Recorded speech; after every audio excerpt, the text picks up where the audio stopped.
My name is Elizabeth Anderson. Everyone calls me Betty. I just turned 65, but I still feel young at heart. I've been living alone since I lost my beloved husband George 3 years ago, but I don't have time to feel lonely. Even after retiring from my 40-year career as an elementary school teacher, I keep busy with local volunteer work and my book club. My motto is, life is a continuous learning experience. George used to laugh and say, "You can't stop being a teacher, even in retirement, can you?" My greatest joy is spending time with my son Michael and his family.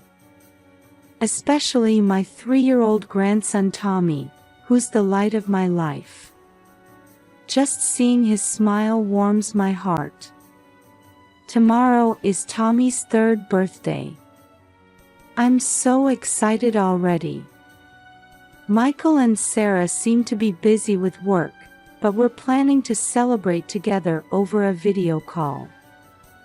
Yesterday, I went shopping for presents. I bought a dinosaur picture book and a cute dinosaur stuffed animal, both of which Tommy loves. I'm already imagining how happy he'll be, and it fills me with joy.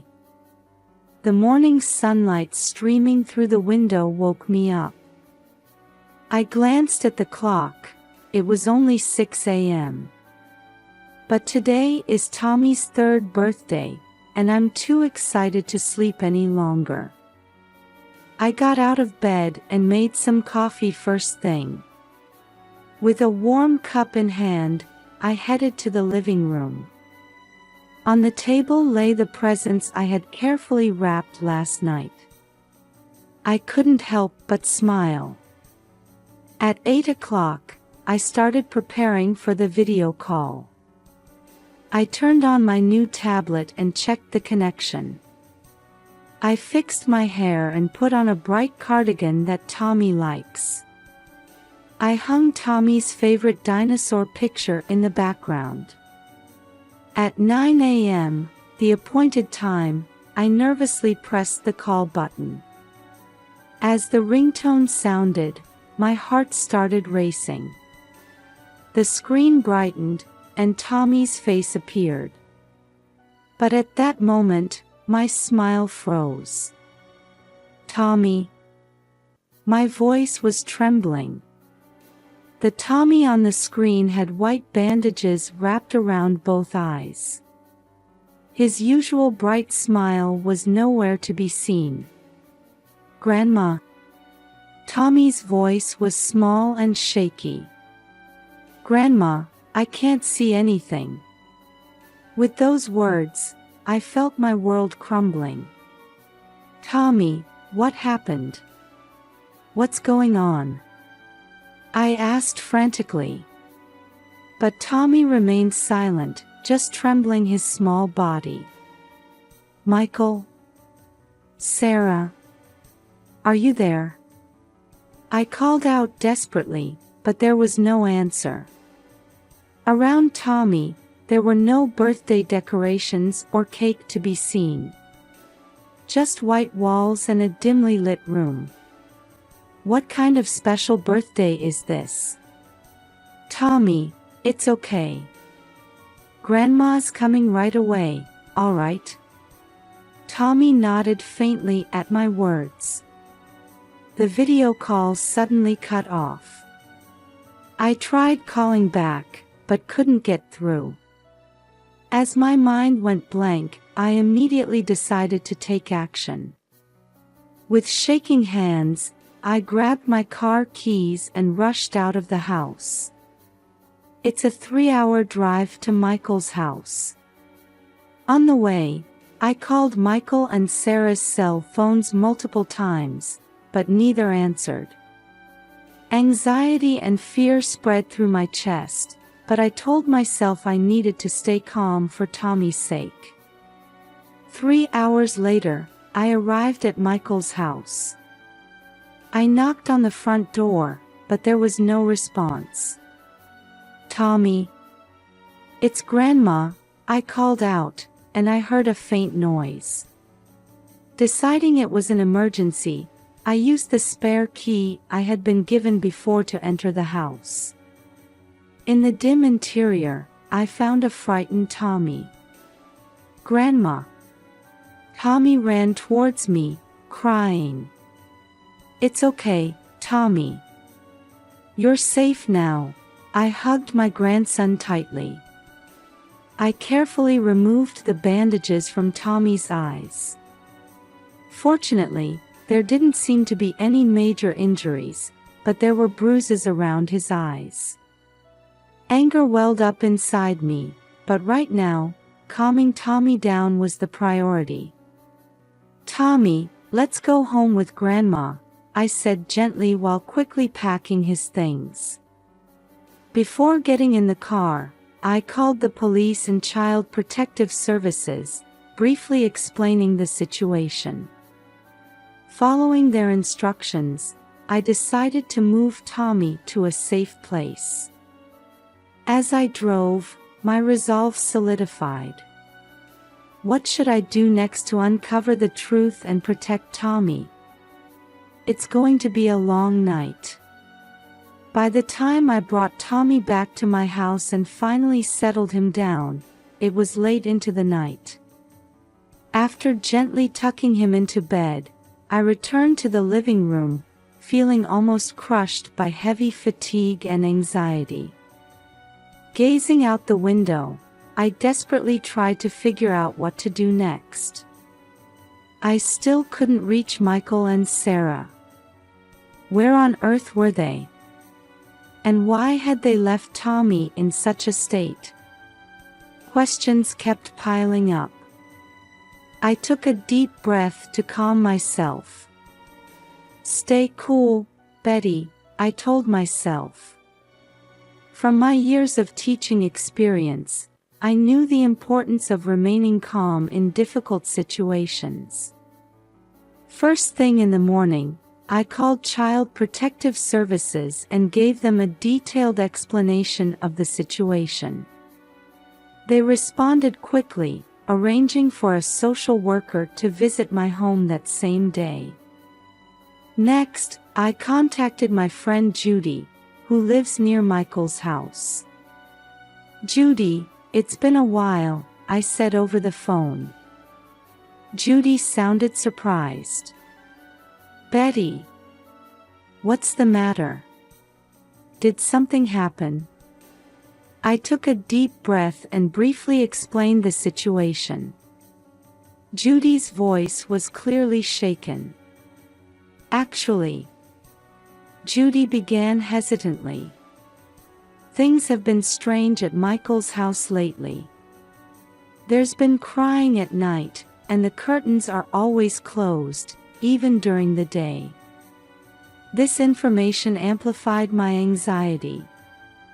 After that, I started gathering bits of information from other neighbors. Recent observations of Michael and Sarah, the frequency of their outings with Tommy, noises at night, each piece was like a small part forming an ominous bigger picture. After the social worker's visit, I steeled my resolve. To uncover the truth and protect Tommy, I needed to investigate more thoroughly. The next day, I visited Tommy's preschool. The principal, Mrs. Johnson, seemed surprised by my visit.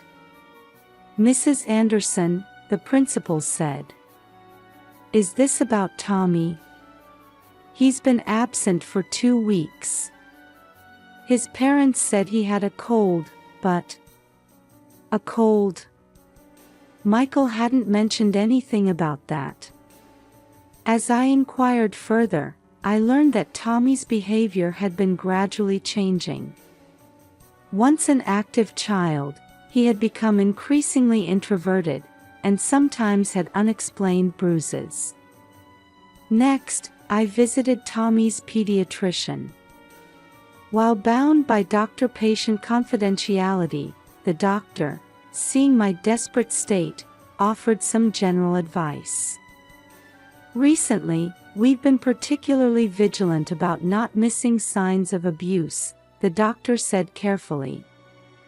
Especially unexplained injuries or sudden changes in a child's behavior are cause for concern. These words made my heart clench. As I continued my investigation, I discovered that Michael and Sarah were also having financial problems. There were signs of increasing monetary stress, such as Michael's unstable position at his company and Sarah recently quitting her job. Carol, Sarah's friend who works as a cashier at the local supermarket, also shared some concerning information. Sarah, you know, she's been acting strange lately, Carol said worriedly. She used to be so cheerful, but suddenly she became gloomy. And she stopped bringing Tommy along. But the most shocking information came from Michael's colleague at work. Actually, the colleague began hesitantly. I've seen Michael drinking alcohol during work hours recently. And one day, he accidentally showed someone a photo of his wife with bruises on her arm. The moment I heard this information, I felt something crumble inside me. The reality I didn't want to imagine was slowly being revealed. Back at home, organizing the information I had gathered, I couldn't hold back my tears. To think that my beloved son and daughter-in-law had fallen into such a situation. And above all, that innocent Tommy had become a victim. But now is not the time to be swept away by emotions. There's still more I need to do to protect Tommy and save my family. Gather evidence, report to the appropriate agencies, and confront Michael and Sarah. Looking out the window, I renewed my determination. I intend to do everything in my power to overcome this ordeal and rebuild our family.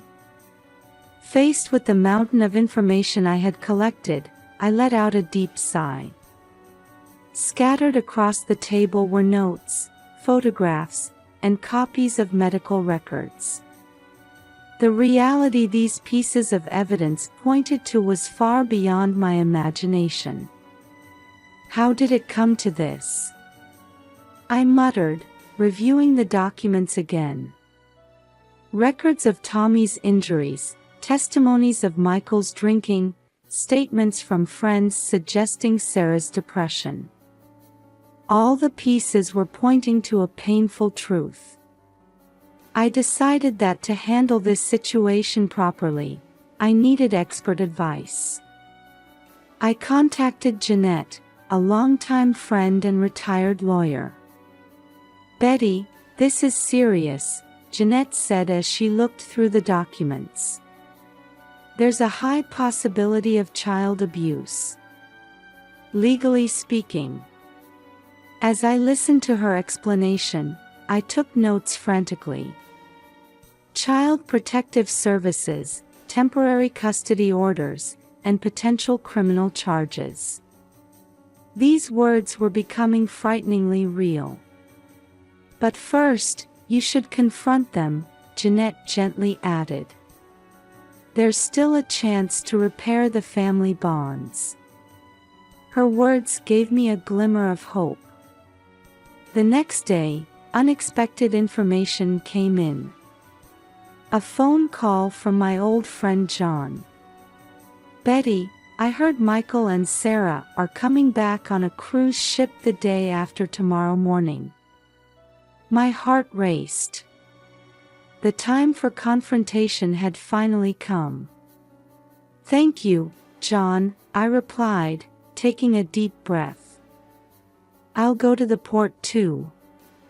After hanging up, I started preparing. I put the necessary documents in my bag and packed a change of clothes. And I didn't forget Tommy's favorite stuffed animal. I looked at my reflection in the mirror. My face looked tired, but my eyes showed strong determination. "I'm ready to meet you," I murmured to the mirror. As the night deepened, I spent a sleepless night. In my mind, the scene of tomorrow's confrontation played over and over.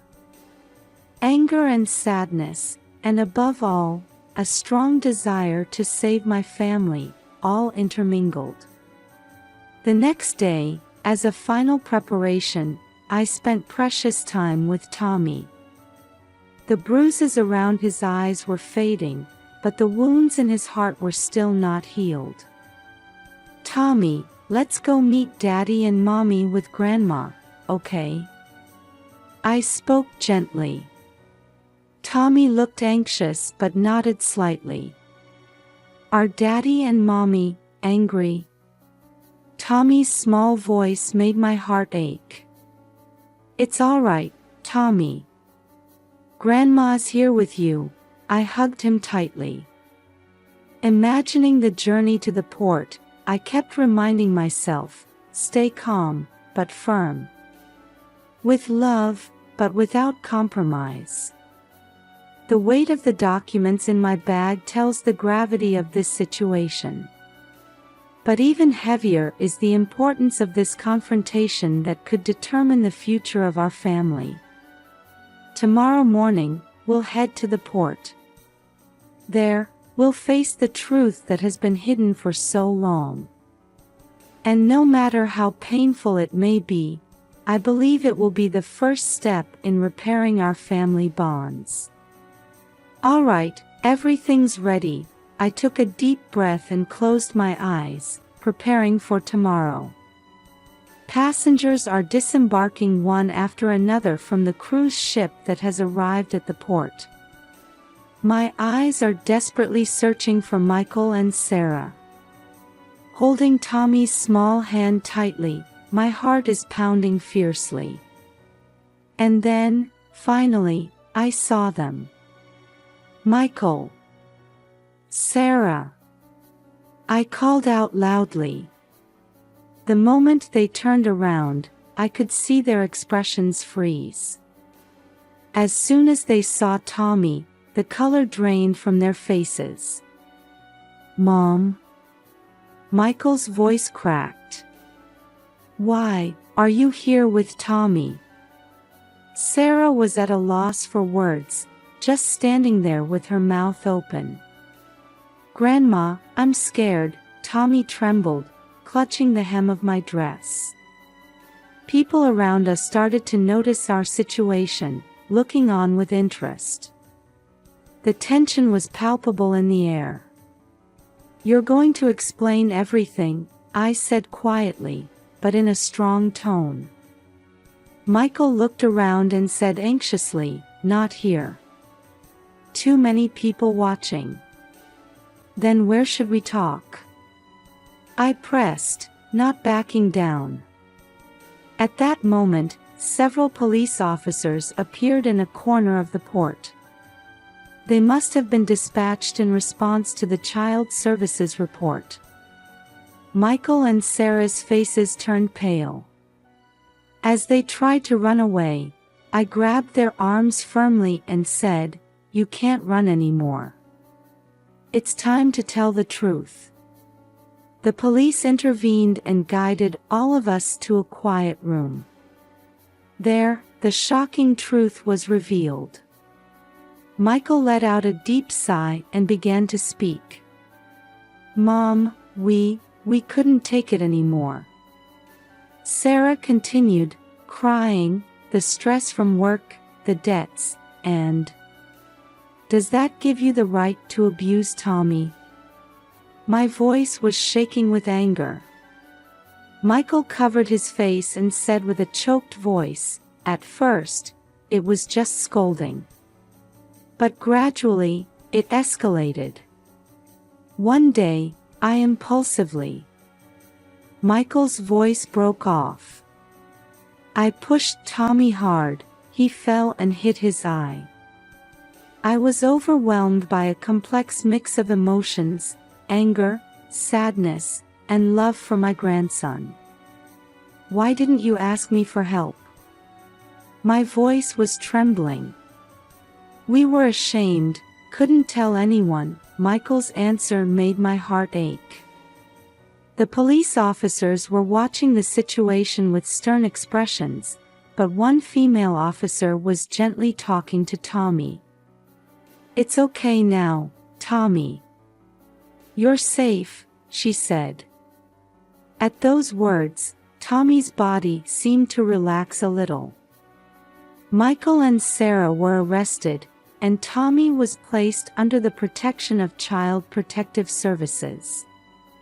Witnessing the breakdown of my family, my heart was in turmoil. However, I couldn't help but feel a slight relief that Tommy's safety was now assured. Epilogue. 6 months have passed since then.